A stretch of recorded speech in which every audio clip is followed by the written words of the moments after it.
Watch me paint this winter scene and share with you some of my tips. Before I started to paint, I wet the watercolor paper with a bigger brush that was soaked in water. I used the masking fluid on the parts of the trees I want to remain white for the snow. I added some little dots on the cabin also to add a feeling of falling snow. When I will start to add some color, those protected parts will get more visible. For this painting, I will first start to paint the background trees, and only after that I will start to paint the cabin. The first color I will add is a basic green. This will be my starting point. Now you'll see the reason why I have wetted my paper. It's to have the color spread more easily, and after I will add other colors, they will be mixing also much better.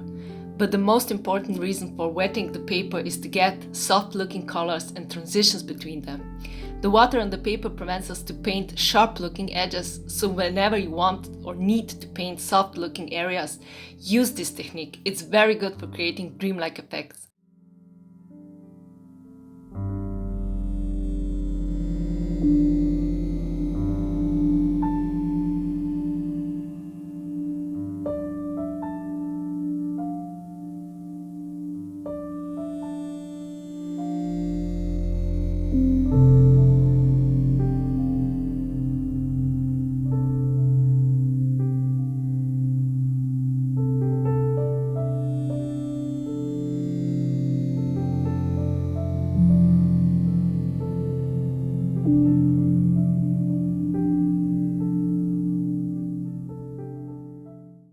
Sometimes it can happen that color comes into an area we do not want.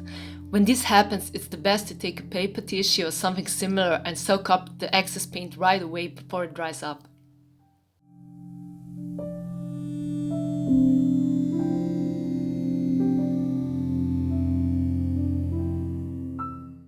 To make the trees look more interesting and give them some depth, I add a more darker green color or just the same one, but this time more saturated, which means that I don't add too much water when I add my color on the palette, that I have more color than water.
You probably ask yourself, why have I added a blue color? For no particular reason, it's just to make it more interesting and more pleasing to the eye. It looks quite well when mixed with green color. Do you think I made a mistake by adding the blue color? If you would paint this painting, what color would you add?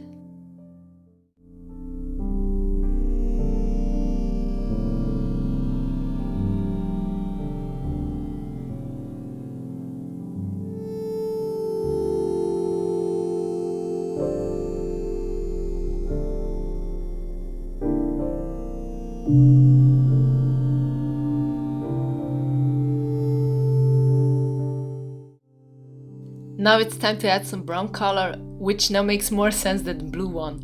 It's to showcase the bare stems of the trees and to give it a more realistic look. It doesn't have to be accurate, it's just a suggestion so we trick the viewer's eye.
Right now the trees look so dark and a mess, but after it will all dry up, you will see how light the colors will get.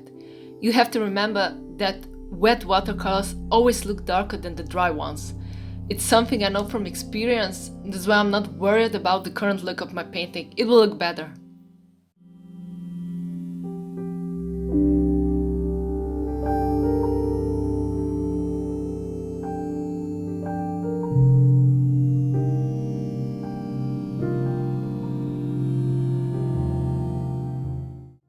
I will now start to paint the main focus of this painting, the winter cabin. When we paint with watercolors, we always start with the lightest colors as our base. I used the color burnt umber, which was diluted with lots of water. I'm not worried about how accurate I paint those areas since they will be later painted over. It's just to add some lighter color. It doesn't make sense, but afterwards you will see why it didn't matter that I wasn't accurate.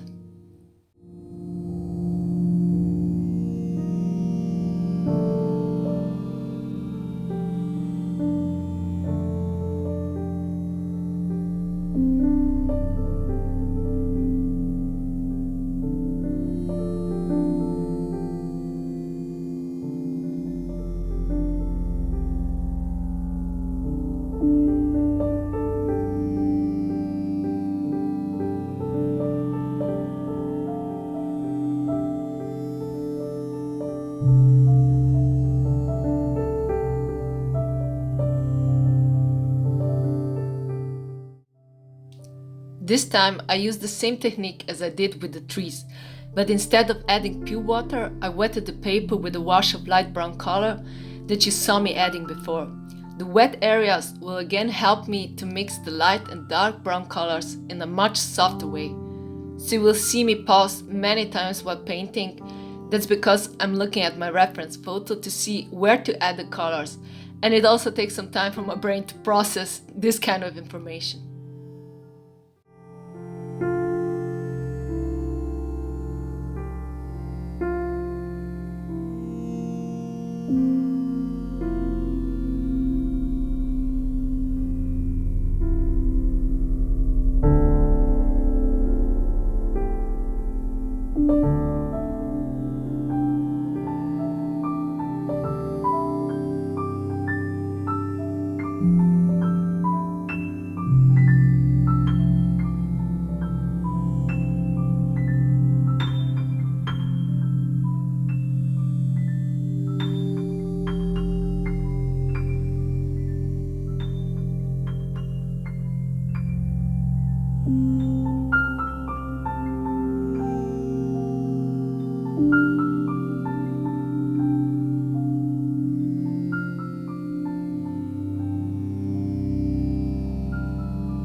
And here comes back the paper tissue.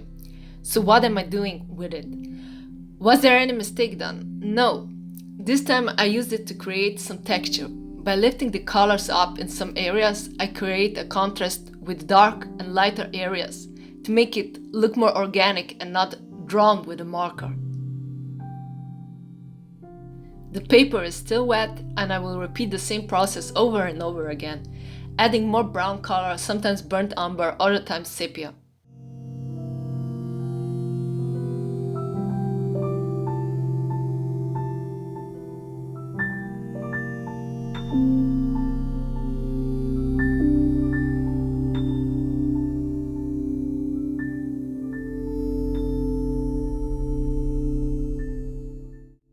Can you spot something funny in this painting? The cabin got a face, the eyes, the nose, and a mouth. I noticed this only after I took a look at my video footage.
As you can see, the cabin looks like a total mess. No visible shapes, you can tell what's what. Right now it's still just the base, kind of an underpainting. I will start to add details later. The darker colors I will start to add the closer I will get to the finished result, when shapes will start to form and get more visible. Do you also always find your watercolor paintings to look like a mess in the beginning? Mine always looked terrible, but over the years I trained myself to not panic or give up. But how is your experience with this?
This area will be painted over and over again. That way I will add each time a darker layer of brown that will add the shadows and depth to the roof.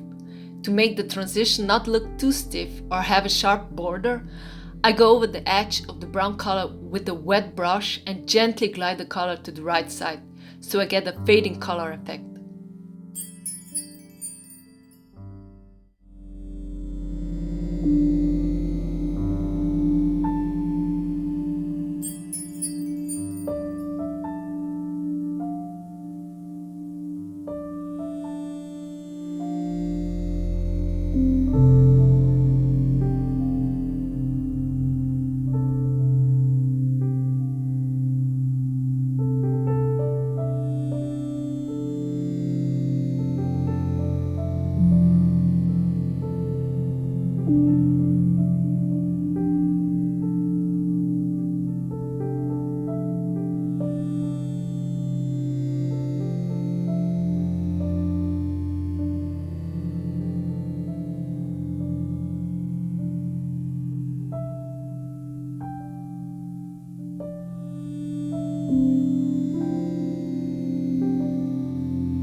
What I will do now, it's called the color lifting technique. You take a brush soaked in the water, not too much of course, and paint over the area you would like to lift off the color. Then you take the paper tissue and soak up the water that has been left on the wetted area. That way you also lift the color from the paper. So why did I use the water before? It helped me dissolve the pigment in the watercolor. It's a nice technique that I use a lot, but you have to be careful not to overuse it in the same area. Otherwise, you will destroy your paper and the whole painting. Remember, less is more. Leave that kind of area to dry first and then come back later. The success of this technique depends on your paper and your watercolors. Not that much which brand you use, but the pigment. Some are quite stubborn and don't want to proper dissolve, like turquoise or bright pinks. The technique is used to lighten some areas up, or if you got a color on certain spots of your painting and you need to erase it. Sometimes you can clean it perfectly, other times it will only help you to lighten the area up. But then you can go with another color and it won't be visible that much.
It's time to add some more depth to the trees.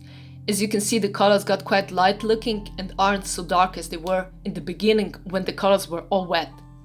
I just randomly add some darker green, no big thought behind it. The darker parts in the trees are just for the viewer to get some information that there is some depth, that some branches are in the front, some behind, that the trees are a 3D object.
Here you see a line that I made too long. How will I correct this? By using the color lifting technique that I described before. Since I knew I had some time and didn't want to waste the color that was on my brush, I continued to paint because I knew I will be able to erase my mistake.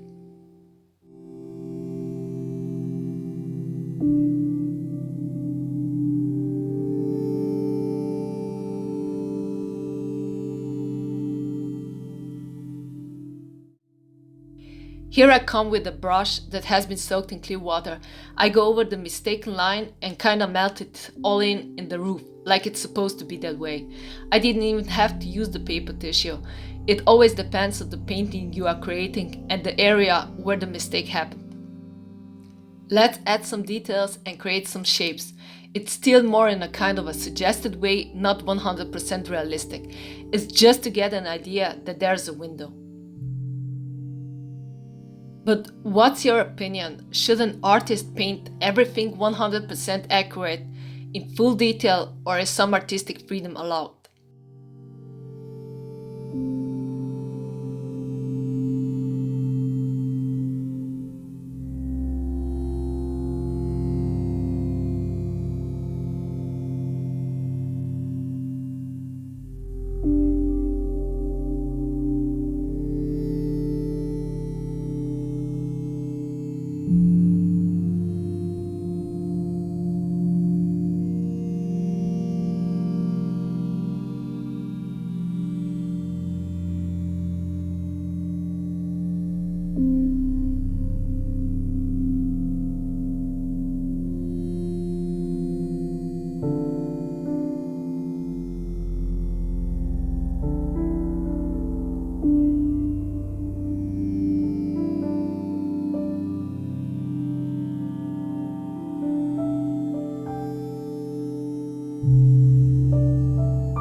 I'm supposed to paint a straight vertical line, but not with me. I just do it quickly and efficiently, no extra time to be wasted, and at this point I didn't care too much how it looked.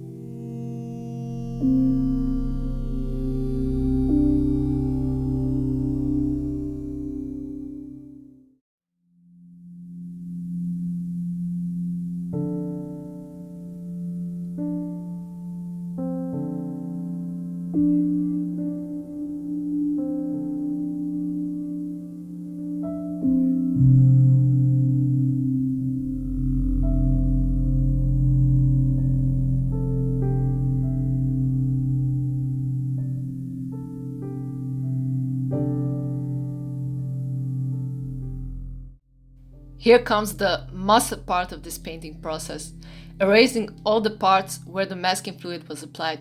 And no, we aren't finished yet. There's one detail we have to add to our trees to make them look more realistic. I used a regular eraser. I know my paper and the masking fluid, but for you, you should always check beforehand how it will react, that you won't tear your paper or otherwise destroy your painting.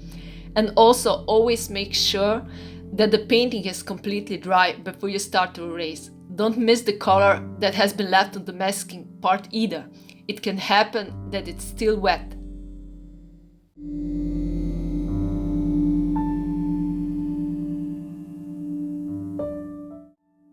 As you can see, the white parts that are representing the snow and the trees look kinda artificial.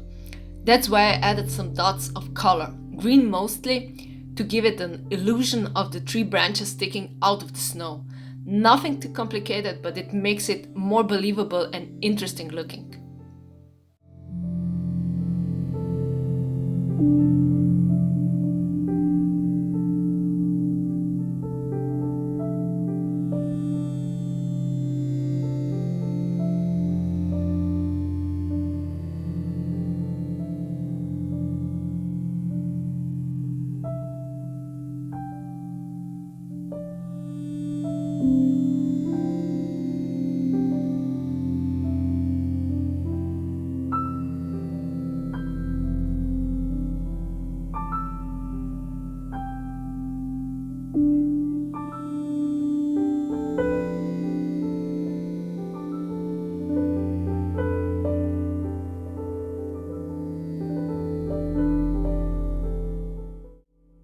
Let's take another quick look at the photo reference and the finished painting.